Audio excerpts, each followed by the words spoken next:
किसी को इस बात की उम्मीद बिल्कुल नहीं थी कि यूक्रेन का इस तरह से तुर्की सपोर्ट कर सकता है और इस लेवल का सपोर्ट कर रहा है कि आप अगर सुनेंगे तो दिमाग चकरा जाएगा। रिपोर्ट आ चुकी है और बात लीक हो चुकी है। तुर्की ये काम चुपके चुपके कर रहा था, लेकिन तुर्की की ये हरकत आ गई है दुनिया के सामने।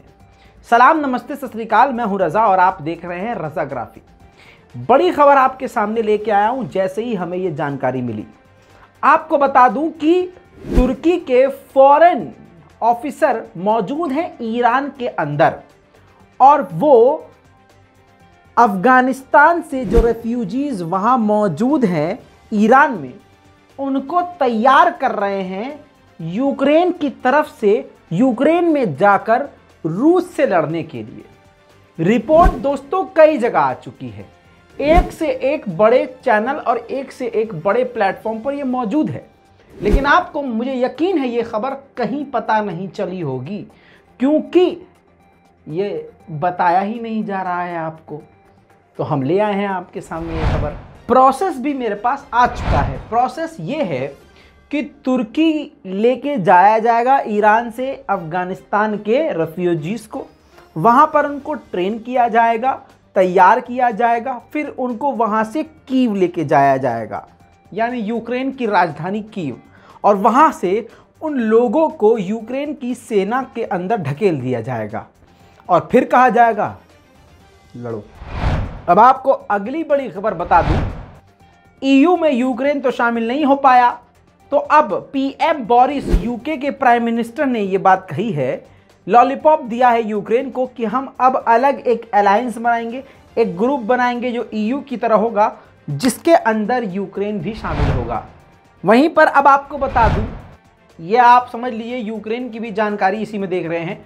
यूक्रेन काफ़ी बड़े हमले कर रहा है रूस पर और रूस की सेना पर। तो अब रूस ने अपना KA-52 अटैक हेलीकॉप्टर मैदान जंग में उतार दिया है।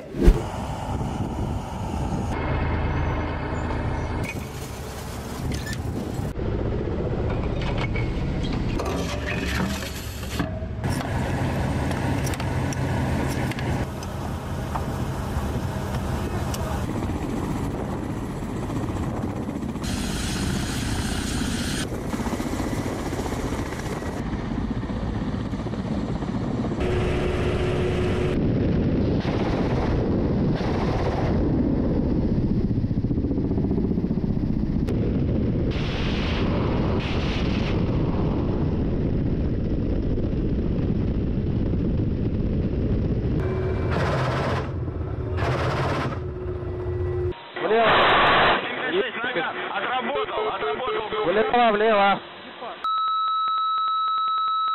Есть, уходим.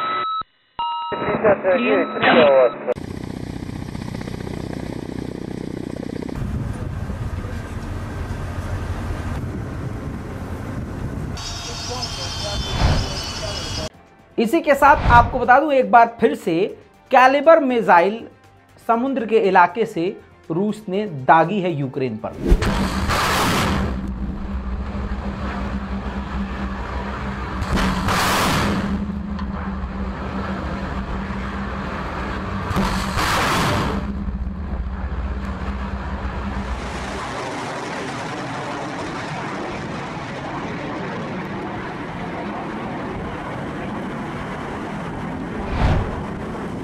यूक्रेन ने अचानक अपने ऑपरेशन बढ़ा दिया है, अपने हमले रूस की तरफ बढ़ा दिए हैं, जिसको देखते हुए रूस ने भी मल्टीपल रॉकेट लॉन्च करके यूक्रेन पर हमले किए।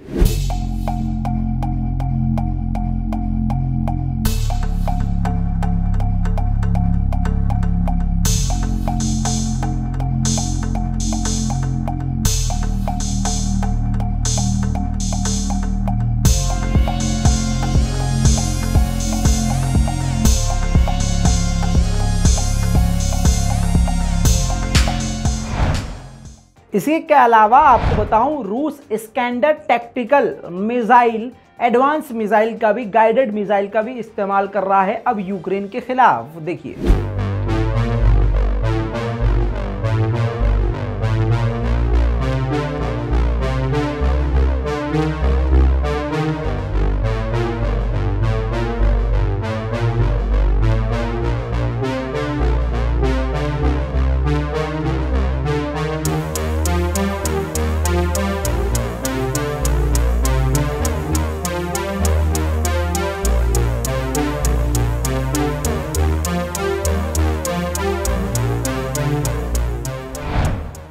अब क्योंकि यूक्रेन ने बड़े हमले एयरक्राफ्ट के जरिए रूस पे भी किए हैं, रूस की सेना को ड्रोन के जरिए, अपने फाइटर हेलीकॉप्टर और फाइटर जेट के जरिए निशाना बनाया है, जिसको देखते हुए रूस ने अपना S-300 anti aircraft system activate कर दिया है।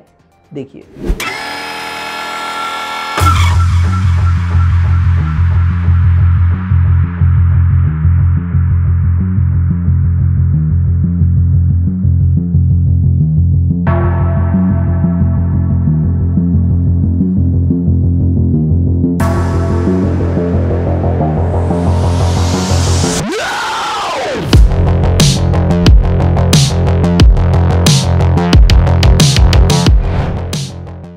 इसी के साथ आपको एक बड़ी जानकारी दे दूं कि आज आज़रबाईजान पहुंचे हैं रजब तैयब एर्दोगान। दोनों देशों के बीच में ये तालमेल की अलग कहानी नज़र आ रही है।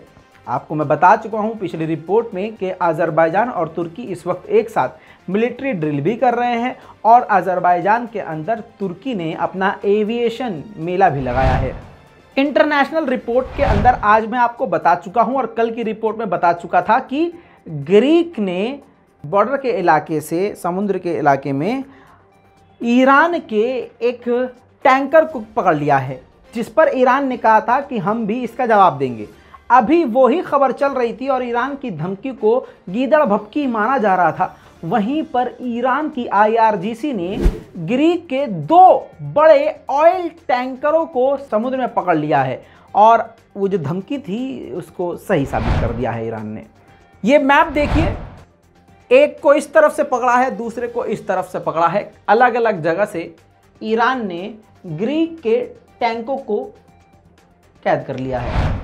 वहीं पर आपको एक एडवांस में ही और एक बड़ी खबर एडिशनल, क्योंकि रज़ाग्राफी देखने का कुछ तो फ़ायदा होगा ना आपको, अलग खबर बता रहा हूं कि एक अमेरिकी और इजरायली मीटिंग के दौरान इजराइल ने अमेरिका के मुंह पर जूता मारते हुए कहा है कि ईरान के साथ जो डील से बाहर अमेरिका यानी डोनाल्ड ट्रंप निकला है, वो अमेरिका की सबसे बड़ी गलती है जो आज हम सब पर भारी पड़ रही है।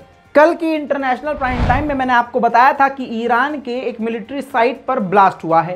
क्या हुआ है, कैसे हुआ है, क्यों हुआ है नहीं पता, लेकिन अब न्यूयॉर्क टाइम के मुताबिक ये खबर आई है कि वो ड्रोन स्ट्राइक था। और जाहिर सी बात है, ड्रोन स्ट्राइक करने में महारत हासिल अमेरिका और इजराइल को ही है। अब आपको एक बड़ी खबर बता दूं, क्योंकि अब रज़ाग्राफी देखना तो फ़ायदा होना ही चाहिए। नेपाल के प्राइम मिनिस्टर 20 साल में पहली बार ऐसा होने वाला है कि प्राइम मिनिस्टर नेपाल के अमेरिका जाएंगे और उनके जाने से पहले नेपाल के आर्मी चीफ पहले अमेरिका पहुंच जाएंगे।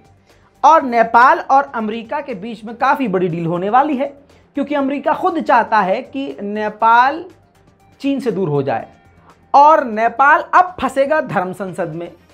आगे मैं नहीं बताऊंगा, क्योंकि फिर मैं भविष्यवाणी कर दूंगा, वो होगी बात सच, और फिर आप कहेंगे भाई आपकी जबान तो मोदी जी जैसी है।